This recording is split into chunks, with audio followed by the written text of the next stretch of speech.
तो यूके के health care के सिस्टम के बारे में तो आप सब लोग जानते हैं कि जब आप अगर यहाँ पर बीमार हो जाएं तो ऐसा नहीं है कि आप किसी भी हॉस्पिटल में जा सकते हैं। आपको जो है एक हॉस्पिटल असाइन होता है जहाँ पर आप रह रहे थे उसके आसपास, और आपको जो है वो उसी हॉस्पिटल में जाना पड़ता है और उसके लिए आपको जो है वो अपॉइंटमेंट बुक करनी पड़ती है।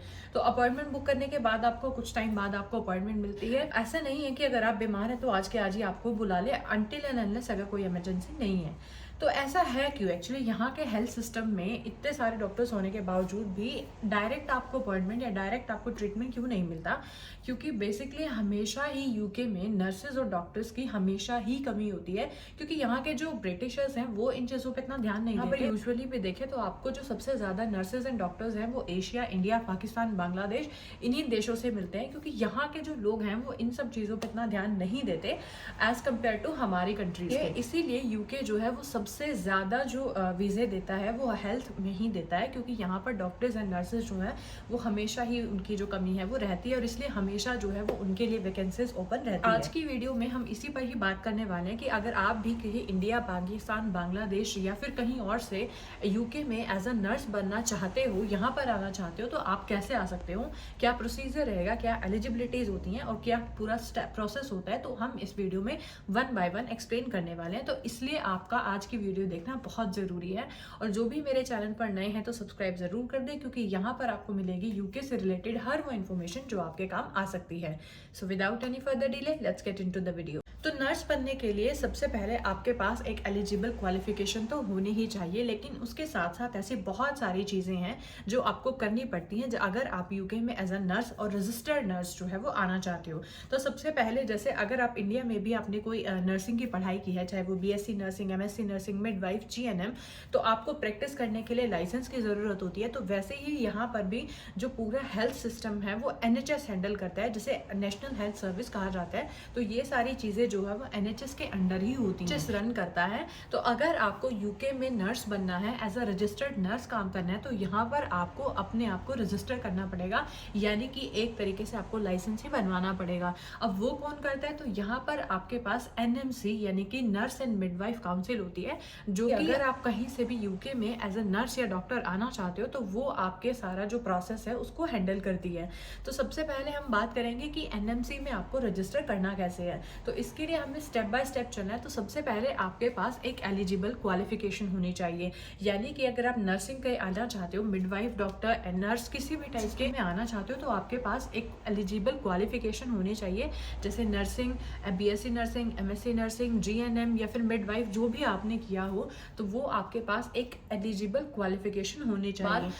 अगर आपके पास एक्सपीरियंस है तो वो बहुत ही ज़्यादा अच्छी बात है, क्योंकि as compare to freshers experience के चांस ज़्यादा होते हैं यहाँ पर जॉब मिलने के, या कहीं पर भी। एक इंग्लिश स्पीकिंग कंट्री है, यहाँ की जो भाषा है वो इंग्लिश है। आपको पेशेंट से बात करनी पड़ेगी इंग्लिश में, उन्हें समझाने इंग्लिश में पड़ेगा, तो इसलिए इंग्लिश का आना भी बहुत ज़रूरी है। तो आपको जो है वो इंग्लिश का प्रूफ भी देना पड़ेगा। अब इंग्लिश का प्रूफ आप कई तरीक़ों से दे सकते हो सकता है आपकी जो सारी क्वालिफिकेशन है अगर वो इंग्लिश में है तो आप उसे भी एज अ कोई प्रूफ यूज़ कर सकते हैं, लेकिन यूजुअली क्या होता है, बहुत सारे लोग आइल्स या फिर अदर मेथड्स प्रेफर करते हैं। तो अगर आप आइल्स करना चाहते हैं तो आप आइल्स कर सकते हैं, अगर आप आइल्स नहीं करना चाहते तो आप ओईटी को भी प्रेफर कर सकते हो।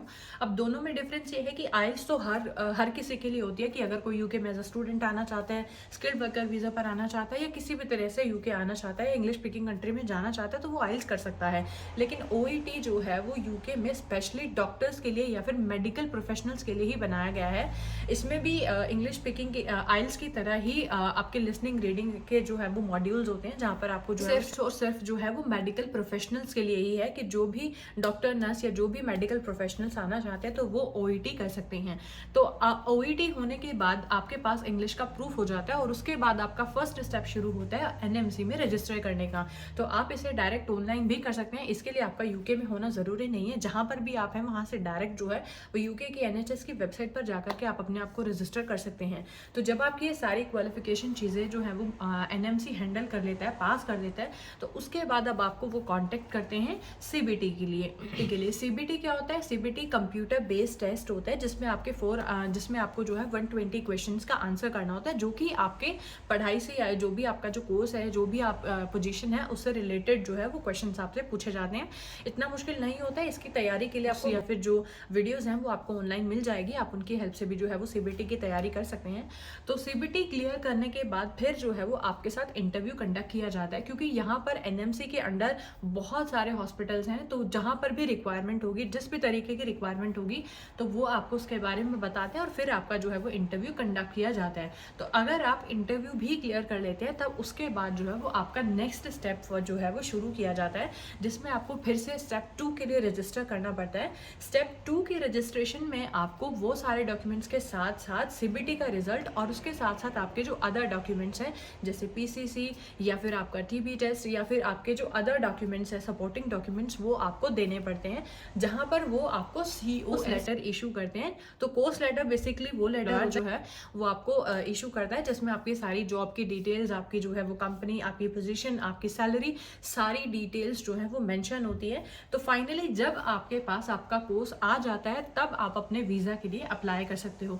जो भी लोग हेल्थ केयर में आना चाहते हैं, जो भी यूके में as a health care professional आते हैं, तो उनके लिए सबसे अच्छी बात यही होती है कि उन्हें जो है वो IHS फीस को पे नहीं करना पड़ता, क्योंकि आप खुद से एक हेल्थ सिस्टम में आ रहे हैं तो आपको IHS फीस के लिए पे नहीं करना, जिसकी वजह से आप बहुत सारे पैसे जो है as compare to other work visa के इसमें बचा सकते हैं। क्योंकि अभी अगर आप देखें तो एक पर्सन के लिए हेल्थ केयर की जो फीस है वो बहुत ज़्यादा है। तो अगर आप ऐसे 5 साल की भी देंगे तो कम से कम 5 to 6,000 पाउंड्स जो है वो आपको सेपरेटली हेल्थ के लिए पे करना पड़ेगा। लेकिन क्योंकि आप खुद एक हेल्थ केयर प्रोफेशनल हैं तो आपको जो है वो IHS के लिए पे नहीं करना पड़ता, जिसकी वजह से आपके बहुत सारे पैसे जो है वो बच जाते हैं। तो इस तरह से जो है वो फाइनली आपका एक जो स्टेप है वो पूरा कंप्लीट हो जाता है।